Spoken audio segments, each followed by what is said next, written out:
Welcome, everybody. We just got done working on our half of the budget. We sent it over to the Senate, and we'll see if they pick it up, which I assume they will. We've got the budget here, the floor leader, the pro tem. We're here to answer any questions, and I think you're probably going to want to ask most of the questions of the budget chair, but I'm happy to take any questions if anybody has any for me.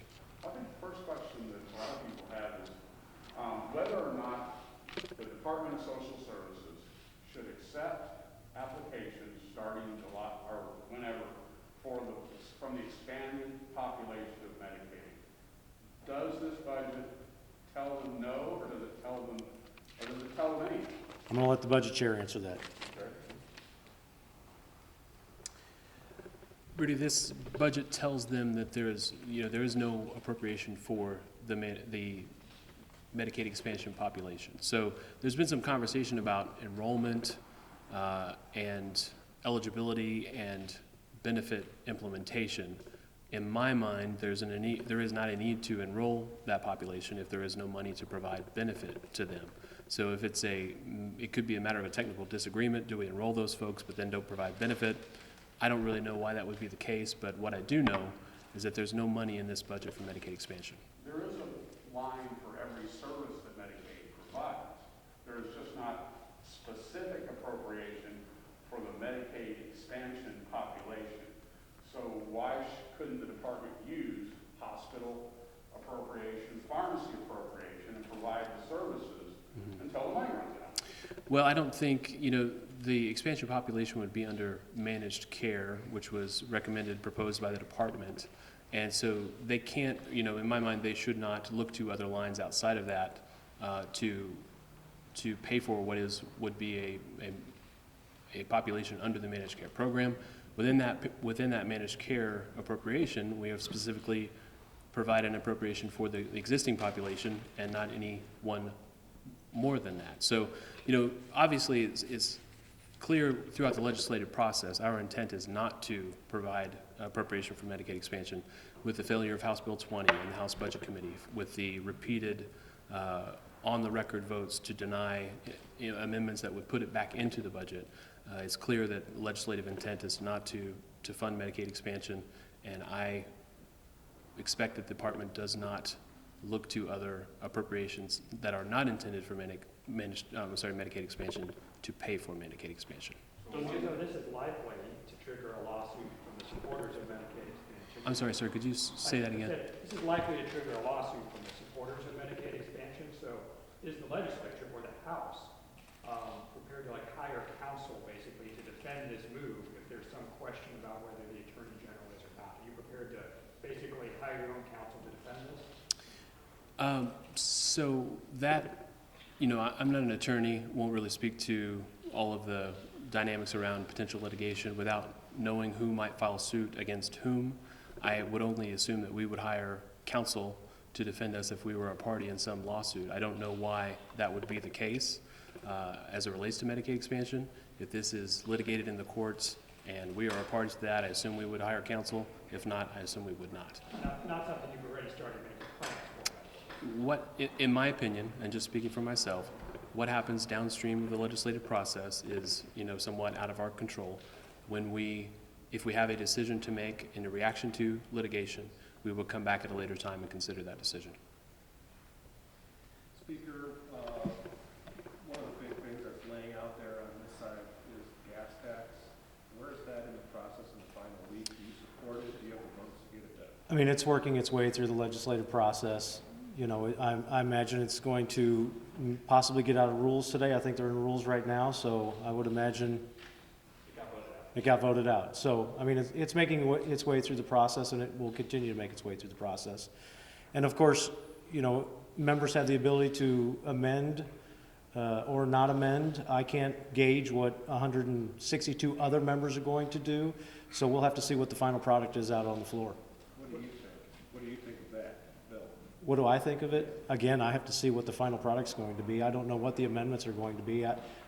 Lots of people have lots of ideas in this building, and I can't speak for what amendments are going to be available or what isn't going to be available. Are you at least committing that it will be brought up on the floor in the last week? I'm going to put it on the calendar. Speaker, one of your big priorities passed the Senate yesterday, the ESA's bill.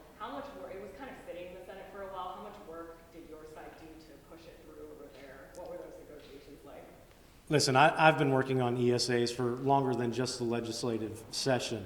It's something I've believed in, the entire time I've been here. We've never stopped working on that issue. I've been working on it for years. So what I can tell you is Senate leadership did a great job in working with House leadership and getting to the point to where we got to yesterday, and it's good. Does the Medicaid expansion give your membership cover that they voted against it, even if the courts force you to put it back in? I don't think our votes were based on cover. I think for some of our members, it's a fundamental issue that they disagree with, and that was the ability we gave them to vote the way they felt was necessary. So, in addition to ESA's passing, I would like to note something that also has been a topic is adoption and foster care. And in the budget that we just passed out on the floor, there's a $90 million additional dollars that we have put towards foster care and adoption-related investments in the state. An increase to adoption and guardian subsidies, 40% increase. An increase to foster care maintenance payments, a 21% increase. An increase for infant care, babies' expenses for kids in foster care, a 112.5% increase. An increase for fund clothing allowances for children in foster care, a 61% increase. The dedication that this leadership team and myself have had to trying to help the kids in the state has been huge, and we'd like to continue that trend going into the summer and talking more about more objects and more things that we can do for the kids in the state's control. So. What else is going to be on the agenda next week? COVID liability, is that out there? Gun bills, voting rights bills? What's your priorities? Listen, anything has a chance. You know how this building works. We've got lots of bills in lots of places, and a lot of them are taking their path. So it's hard for me to tell you what's going to happen for a week is a long time in this building. There's a lot of things left. Just to follow up, like if there's one or two or three things you would like to make sure get passed in the last week, what are they? Sure. I think we'd like to see the Senate pick up the SEPA, House Bill 85, Jared Taylor's bill. I think that'd be great. I think we're all looking to see some action on that. Of course, there are members that would like to see the gas tax come to a vote. I think that's important to some members, and we'll see how that rolls out.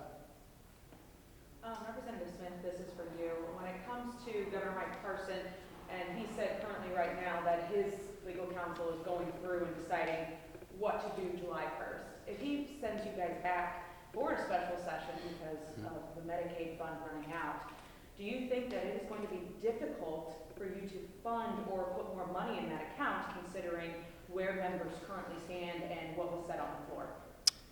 Well, I think your question presumes that he would ask us to come back in to appropriate for Medicaid expansion after having reviewed his legal options. And if that were the case, first of all, I'm inclined to believe that he will determine that Medicaid expansion cannot be implemented without a corresponding appropriation, for which there is none. But if for some reason there's a different conclusion drawn and he were to call us in for, I think what you're asking is about a special session related to Medicaid expansion.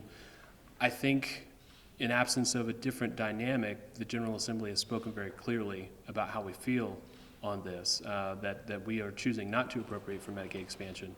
And again, without some change here, I don't expect that to change in going forward in the immediate future.